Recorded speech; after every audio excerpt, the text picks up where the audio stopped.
In today's video, we're going to talk about removing a charge off of your credit reports using a strategy, not a gimmick, that I came up with years ago. I've been sharing it with people. There's a lot of people who still, for some reason, can't internalize what I'm saying about how you can remove a charge off legally without doing any fake CFPB complaint reports, without having to do a complaint. It's just straight up getting the original creditor to report accurately on your credit reports. Now, I understand that when you're looking at repairing your credit, increasing your scores, that there's a lot of choices out there. There's a lot of people telling you a lot of things, and you're just trying to figure out what can work for you, what is logical. You don't want any surprises in your life. You want to protect your credit. You want to protect your money. You want to improve your lifestyle. You want, you want to be comfortable, secure, and you want to get results. And that's what I'm all about, is helping you get results. And for this video specifically, we're going to talk about how to remove a charge off of your credit reports, or by the original creditor, or to have it the status of the way that it's reported changed. And this is 100% legal according to the Fair Credit Reporting Act, the FCRA. And what I have here in my hands, and right here in my hands, this piece of paper, is a recent communications with an original creditor who sold the debt to a debt collector. And what they specifically stated here in their letter, and this is like handing you the candy for you to eat it all up to get that charge off either removed off your credit reports or updated, the change of the status of it updated, more than just saying that it was a charge off. So in this letter, and this was from Citi Card, it says your account, and it had the last numbers, and the balance was sold to Midland Credit Management and is no longer owned by Citi. And it talks about the balance, talks about the interest, and it talks about some fees that they added onto it. Effective immediately. Now, it says, I'm going to read this statement, and then I'm going to let you know that this statement actually means more than what they are actually intending for you to understand. It says, effective immediately, please send any further payments or correspondence to Midland Credit Management Inc. and it puts their address and their phone number. So what they're stating with that effective immediately is that they're actually saying that they have nothing to do with the debt. Nothing. Anything that Midland is saying, anything that Midland is reporting, nothing except for what they are actually saying right here in this letter.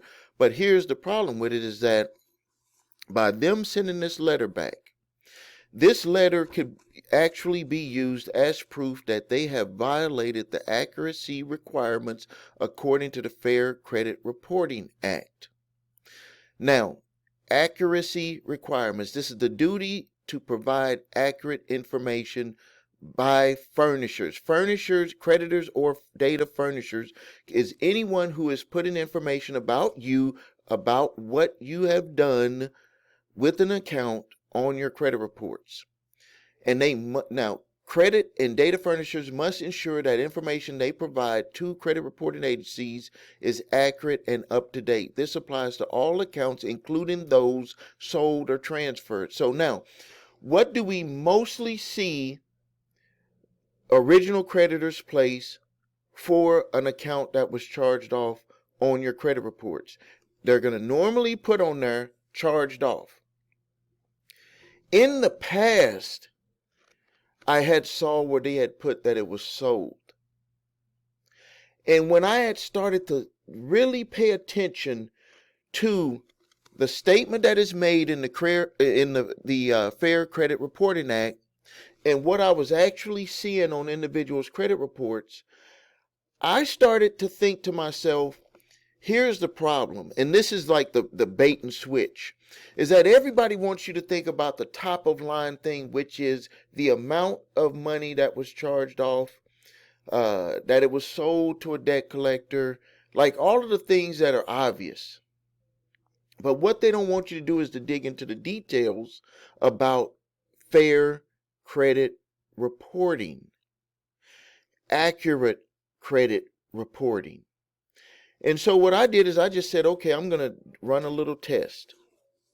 And at that time, I didn't even get the letters like these. I didn't even get the letters. I just said, based off of the way that they're reporting that information, and we know that the account was sold because the debt collection company put the account on their credit reports. And so now we have two issues. We had a double jeopardy issue, which was, if you've been following any of my videos or going to my website, you know that I've always talked about duplicated accounts, that they cannot have that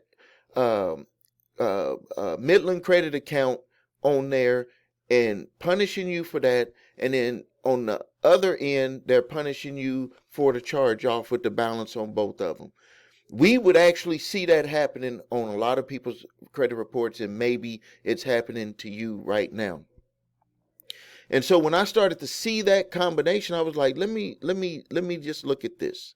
We know that the furnishers and the original creditors and data furnishers have an obligation, according to the Fair Credit Reporting Act, to have accurate information reported about the way that account is, the accuracy and up-to-date information about that particular account.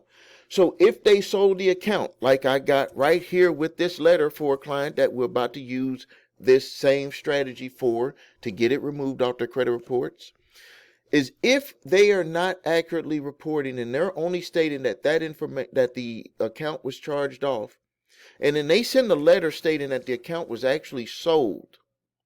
Now, here's the hidden pieces that they don't put in here, is they don't say anything about how much your account was sold for. They don't say anything about that. And as a matter of fact, this could actually be a violation because they are supposed to supply certain information more than just this letter stating that the account was sold. But we'll let them get away with that right now. We would get on that with the with Midland Credit Management on providing those documents. But that's for another video. But if we just take from what their words are, as they say that the account was sold, they had all their fees and their information on there about what the account had balance had added up to with the original principal amount, the interest, and the additional fees that they tacked on top of it. They sent their letter. So now what we're going to do to attack the original creditor, we're going to do two things. Is we want to first find out, well, we're going to do this in the same letter. And we're going to send this to the bureaus, and we're going to send this directly to the original creditor. We want to know a couple of things. Did they write that debt off in a 1099-C? And if they did, how much of that debt was written off in a 1099-C? This is important because we want to know, because some of the times those 1099-Cs don't come for 1 to 2 years later. And they are not allowed to sell that debt to a debt collection company if they totally wrote that debt off with debt cancellation. They are not allowed to do that. Next thing is, we want them to acknowledge that they did get a payment for that. See, this is like let's lift up the bed sheets and what's underneath the covers. Is that they didn't want you to actually understand that they actually got paid for that account. They didn't just give it to them. They didn't just say, okay, Midland, just come on over here. We got all these accounts. It's like a birthday present to you. We're going to just give all these accounts to you. No, they sold those accounts. It doesn't matter if they sold those accounts for 1 penny. When if your account is sold, let's just say your account was sold to a mortgage company. Or no, that won't be a good example. Let's just say that you went to your account was not sold by the original creditor, and you approached them and you did a settlement with that original creditor. What do you think that they're going to report on your credit reports? Do you think that they're just going to say that it was settled? No, what they're going to put is they're going to say that it was settled for less. So if you settle it with your original creditor, they're going to say that your account was settled for less.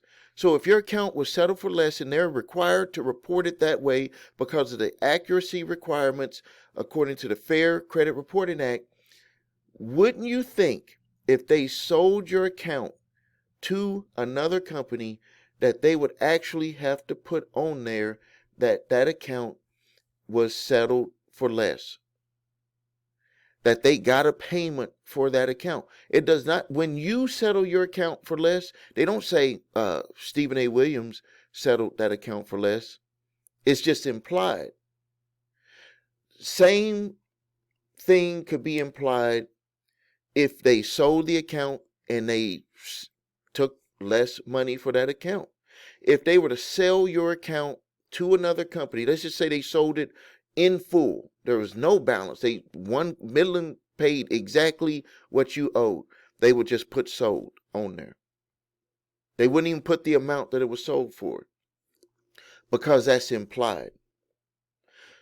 So now, to review what we want to do to get this whole thing started, this is what we do at the Credit Repair Shop, is that you're going to want to first have your initial disputes go out, and you're going to also want to have that dispute go out directly to the furnisher. When you send that out directly to the furnisher, you're going to get letters just like the one that I have here. And inside of that letter, it's going to state that they sold the account. And sorry about my computer talking here. When you get that information that they sold the account, what do you think you do next? If you're listening to me in the video, what do you do next? Is you craft a letter and you're asking them if they did a 1099-C on any or all of the balance. You want to know. They are required to let you know. Maybe they forgot to send it to you, or they sent it to the IRS, you didn't get your copy. You want to make it clear. You want to make sure that they did that. And here's the crazy thing: when you ask them that, they are actually going to make sure of it, because they don't want to make it look like they violated in any form or fashion. Next thing is you're going to tell them that they're inaccurately reporting the negative information on your credit reports because they had took a payment for that account, even though that payment was for less or potentially for less. You don't know because they didn't tell you on the piece of paper what they sold the account for. So you're going to want them to put on there that they accepted settlement on that account for less. So they got two choices. They can either remove it or they can change the reporting information on there so it can be accurately reporting, because they did accept payment for that charged off account. And just to be clear, because I know some of the people, I'm already kind of guessing what some people might be thinking. If you're new visitor, this is something that people don't even, I don't know, some people don't know this. If you're, let's just say that you're paying on your credit card and then you can't pay it, and it didn't even get charged off yet. And you approach your credit card company and they say, you owe $5,000. We know that you're going through a hardship. We'll accept $2,500 on that account. Returning visitor. Did you know that the next month they're going to report that your account was charged off and settled for less? They're not going to just close it out and put $2,500, we call it even, shake hands and all that. No, the next month they're going to put on your credit reports that it was charged off and settled for less. They're going to always put that on there. So all we're doing is making them do what they're supposed to be doing, but what they skip doing because they don't care about you. When your account got charged off and they didn't make any money with it, they're not thinking that you're thinking about any of this stuff with the Fair Credit Reporting Act. They're just thinking that you're just running and you're lucky that they didn't take you to court. And they're going to hand off that problem to a debt collector. That's what they're thinking. And so what you need to do is use the strategy that I just gave you. And then I want you to come back on this video here. So mark this video. I want you to come back and I want you to tell people the success that you had with it. Now, it doesn't always work the first month. There's going to be some back and forth stuff. You will get communications back from the furnisher within 1 to 2 weeks. Send it certified to them. You'll get it back within 1 to 2 weeks. They're going to send a letter back like this. Use that letter to the Bureau showing that they're inaccurately reporting. Because number one, they sold the account. How did they proof that they sold? This is their letterhead stating that they sold the account to, and in this case, it was to Midland Credit Management. So now any, I don't want to say idiot, but anyone that is looking at this document that you would supply with your dispute to the credit reporting agencies, TransUnion, Equifax, Experian, they could simply look at this document, read your dispute, look at your credit reports the way it's being reported, and change the status. It happens with us. Sometimes it takes a few times to get them to do it. Most of the time, they just choose to just remove the information off of the individual's credit reports. And then you're submitting that information also, again, using the letter that they already sent you to the original creditor, again stating that they're inaccurately reporting the information on your credit reports. And they will either usually remove it or they will change the status to settled or paid for less, because that would be the accuracy requirement that they must abide by according to the Fair Credit Reporting Act. All right, y'all.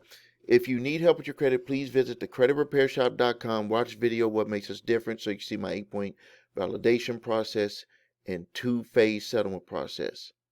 If you need your credit reports and scores, go to the website your3scores.com and grab your TransUnion, Equifax, Experian credit reports and all 3 scores. That's where everything starts. If you have debt collectors coming after you early, grab my 3-pack of letters: statute of limitations letter, debt validation letter, and cease and desist collection activities letter. Thank you for your time. Post your questions and comments. This is Stephen A. Williams, President and Founder of thecreditrepairshop.com.